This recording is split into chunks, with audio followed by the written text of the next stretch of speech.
Ecosystem. Ecosystem ये होता है कि जब दिल्ली को जलाया, जब दिल्ली में दंगा हुआ, तो एक लड़का निकला शाहरुख और ऐसे गन लेके बीच रोड में आया पुलिस के ऊपर। अब इकोसिस्टम का कमाल देखिए कि रवीश कुमार रात को 9 बजे, उसका नाम अनुराग मिश्रा बता रहा है टीवी पे, उसकी नौकरी आज तक नहीं गई है। सफेद झूठ शाहरुख को उसने अनुराग बता दिया। वो विनोद कापड़ी, उधर मेरठ के पास दंगा हुआ, वहां की भाषा में वहां की एक औरत ने बोला कि मुल्लन ने मारा है। मुल्लन ने क्या बोला? मुल्लन ने मारा है। और वो उधर ट्विटर पे लिख रहा है कुंदन मार के गया है, कुंदन। हमें हंसी आ रही है, लेकिन ऐसे झूठ बेचा जा रहा है, ऐसे हमें हत्यारा साबित करने की कोशिश की जा रही है। मतलब हम मरेंगे भी और हम ही हत्यारे भी साबित होंगे। इसे कहते हैं इकोसिस्टम। कैसे कैसे वकील खड़े हो रहे हैं। वो दरियागंज में रात को 11 बजे थाना जलाया गया। थाना जलाने के बाद जितने लड़के पकड़े गए, रात को 2 बजे उधर मजिस्ट्रेट बैठा हुआ है, जुवेनाइल है, जुवेनाइल कोर्ट में जाके इनको छुड़ाया जाए। और छूटे वो लड़के, रात को थाना जलाने वाले लड़के छूट गए। और क्या ये हर्षमंदर की एनजीओ में काम करते थे, अभी निकल के आया, केस लगा उसके ऊपर। वो हर्षमंदर जिसके लड़के जाके दरियागंज में थाना चला रहे हैं, वो सुप्रीम कोर्ट में खड़ा होकर पिटीशन डाल रहा है कि कपिल मिश्रा को जेल में डाल दो। हलवा है क्या? कुछ भी करोगे क्या? कुछ भी करोगे क्या?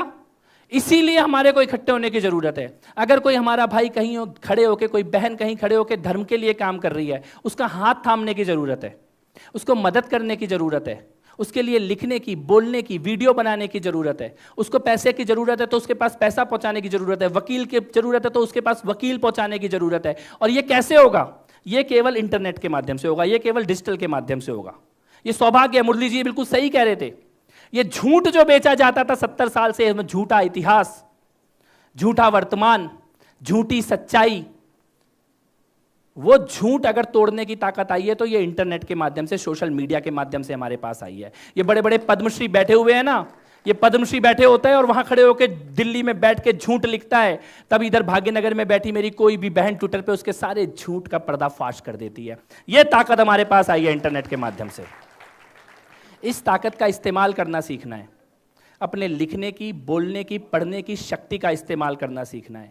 अपनी आइडेंटिटी पे गर्व रखना ही है, क्योंकि हम अकेले हैं पूरे विश्व में। पिछले 2000 साल के इतिहास में हम अकेले हैं जो दोनों राक्षसी शक्तियों के हमले के बावजूद भी ज्यों के त्यों मजबूत खड़े हुए हैं। हम अकेले हैं। वो पढ़ाते होंगे हमारा झूठा इतिहास, वो बताते होंगे हमें झूठी हिस्ट्री। 500 साल तक इस देश में ऐसी एक भी सरकार, ऐसी एक भी सत्ता नहीं थी जो प्रयागराज का असली नाम बताती हो।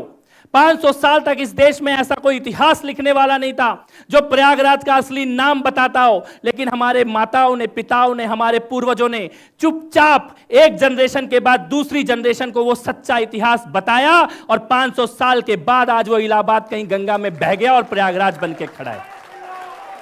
हम अकेले हैं। हम अकेले हैं। हम अकेले हैं पिछले 2000 साल में जिसने इस्लामिक ताकतों के कब्जे में गई हुई जमीन को यह अयोध्या में भगवान श्री राम के मंदिर में यह वापस लेके दिखाया।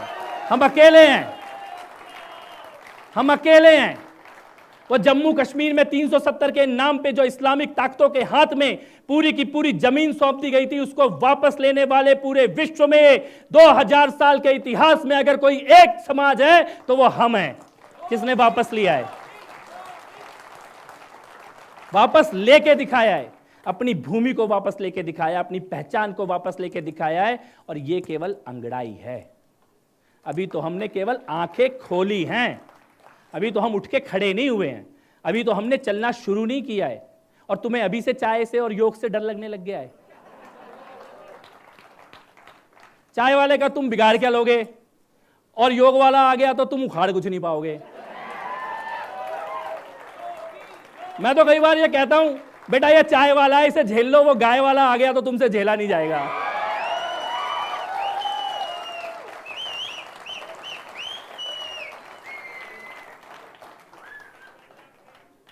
हमारा तो दर्द है।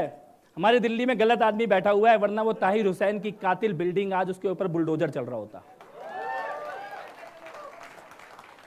लेकिन ये संकल्प है, आज इस डिजिटल हिंदू कॉन्क्लेव में आपके बीच ये संकल्प है कि आप भी यहीं हो और मैं भी यहीं हूं। उस इमारत को तो मिट्टी में मिला के दिखाएंगे, कुछ भी हो जाए। और वो इमारत मतलब वो प्रतीक, ऐसी हर इमारत, ऐसा हर इंस्टीट्यूशन, ऐसा हर एक वो बड़ा नाम, ऐसा हर एक वो बड़ा विद्वान जिसके इमारत के अंदर, दिल के अंदर, विचारों के अंदर हिंदुओं की या हिंदुओं के इतिहास की या हिंदुओं की सच्चाई की बेरहमी से हत्या की जाती है, वो हर इमारत को मिट्टी में मिला के दिखाएंगे। चाहे वो ये बॉलीवुड हो, चाहे वो ये लिटरेचर का फील्ड हो, चाहे वो यूनिवर्सिटी का फील्ड हो, कहीं पर भी बैठे हुए इन माफियाओं को छोड़ना नहीं है, मजबूती से अपनी आवाज उठानी है। उठाएंगे ना?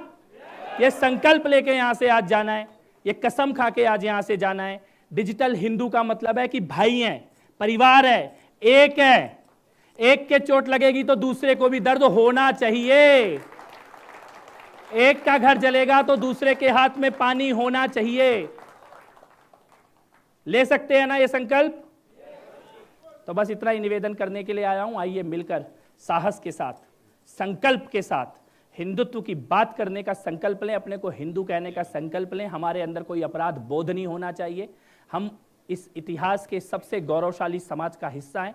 हमारा वर्तमान गौरवशाली है और हमारा भविष्य एक अद्भुत भविष्य की ओर ये पूरा हिंदुस्तान बढ़ रहा है। बहुत बहुत आभार आप सभी का, बहुत बहुत धन्यवाद। एक बार जोर से नारा लगाएंगे, भारत माता की, भारत माता की, वंदे वंदे वंदे, जय श्री राम, जय श्री राम, जय श्री राम। बहुत बहुत आभार, थैंक यू।